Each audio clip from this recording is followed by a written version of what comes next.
کہ بچی نے کہا کہ ان کی طبیعت خراب ہے کیونکہ یہ حاملہ ہیں، تو شوہر مجھے سب کام کرنے پڑتے ہیں، کبھی ایسا ہوتا ہے کہ مجھے ہمت نہیں ہو پاتی تو شوہر مجھے زبردستی کرتے ہیں کہ تم ہمت کرو، کام کرو، اور بات بند کر دیتے ہیں کہ بات نہیں کروں گا تو یہ کام کرے گی، اور چیختے ہیں، چلاتے ہیں۔ اس کا حکم شرع کیا ہوتا ہے؟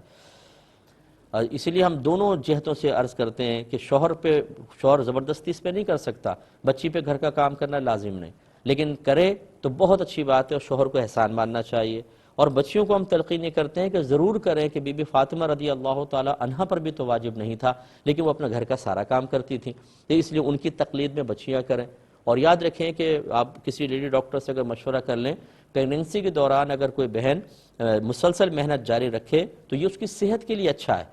بعض تو بٹھا دیتے ہیں بچیوں کو، نہیں بس بیٹھ کے کھاتی رہو اور بس بالکل کچھ کام نہ کرو، یہ نہ کرو، وہ نہ کرو۔ آپ ذرا انگریزوں کو دیکھیں، وہ سارے کام کر رہے ہوتے ہیں، آفیسز جا رہی ہیں عورتیں، روڈوں پہ جا رہی ہیں، بلکہ بعض جاگنگ کرواتے ہیں، بعض اوقات واک کرواتے ہیں، اور سارے کام کر رہی ہوتی ہیں، تو اس سے مطلب صحت اچھی رہتی ہے۔ یہاں پہ بٹھا بٹھا کے کھلا کھلا کر اور مطلب جسم پہ چربی چڑھا چڑھا کے اور بچیوں کے لیے نقصان کا سبب بن جاتے ہیں۔ تو اگر آپ میڈیکلی پوائنٹ آف ویو سے بھی دیکھیں تو اس دوران کام کرنا نقصان کا باعث نہیں، لیکن جانبین سے خیال کرنا چاہیے، شوہر زبردستی نہ کرے۔ دیکھیں اب مسئلہ یہ ہے کہ میں بارہا اس مسئلے کو بتا چکا ہوں کہ ایک عورت پر اپنا گھر کا کام کرنا شرعاً کوئی واجب نہیں ہے۔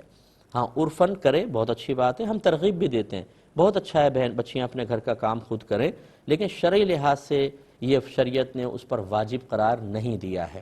اور خصوصاً اگر عورت کی طبیعت خراب ہو اور مطلب ہمت نہ ہو رہی ہو اور حالت بھی ایسی ہو، اس میں شوہر زبردستی کرے تو یاد رکھیں شوہر گناہگار ہوگا۔ عام حالات میں بھی زبردستی نہیں کر سکتا، چاہے جائے کہ بچی کی طبیعت خراب ہو،